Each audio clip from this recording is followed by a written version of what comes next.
Ghana tomorrow.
So there's 2 tests required, not 1, but 2 tests, time gap between, and then to the next World Championships, which was taking place in India.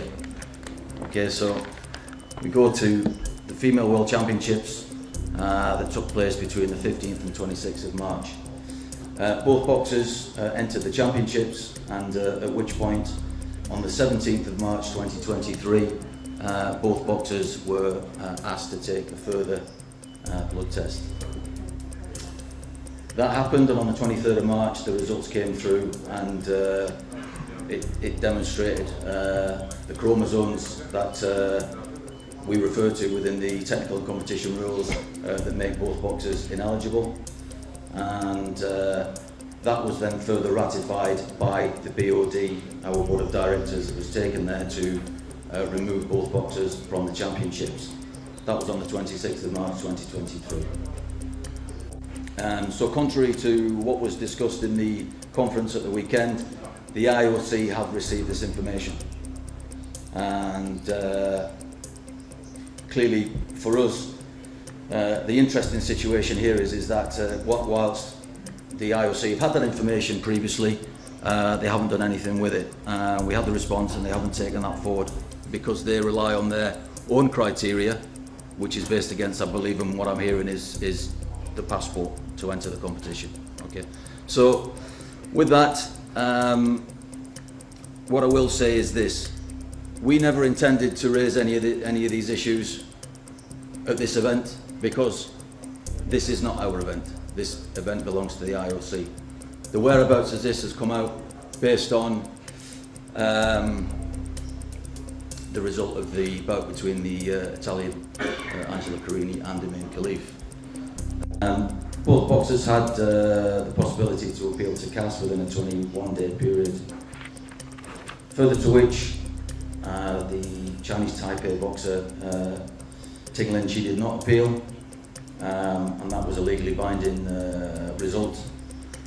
And on the back of that, we then had the discussions with, and indeed further discussions with Imane Khalif about the results on the boxer's behalf. Now, she did challenge that on the 14th of April 2023 and challenged the CAS appeal. IBA paid for the costs on this, or the majority of the costs. The boxer was expected to pay part of those costs, and preceding that, it didn't happen. So on the 27th of July, CAS the CAS, the Court of Arbitration of Sport, issued a termination order, and the proceedings against the appellant did not. She didn't pay. We paid the cost, but on the back end of that, the results came out that no further action to be taken. The non-recognised IBA. There was still an issue raised by that non-recognised federation about toolbox. I can't tell you if they were credible or not credible because the source from which they came was not credible, and the basis for the questions was not credible.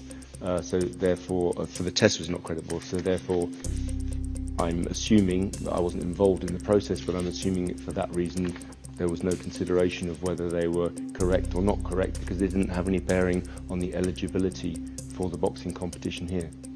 Site. Obviously, you know that the concerns and problems revolving it could happen. That's why you spent. Not that I know of. As I say, I've said many days before, these athletes have been competing in senior competition for 6 years without any issue. They're eligible to compete here and they've competed here. I'm not aware at all of any representations that we've had, Steve. So.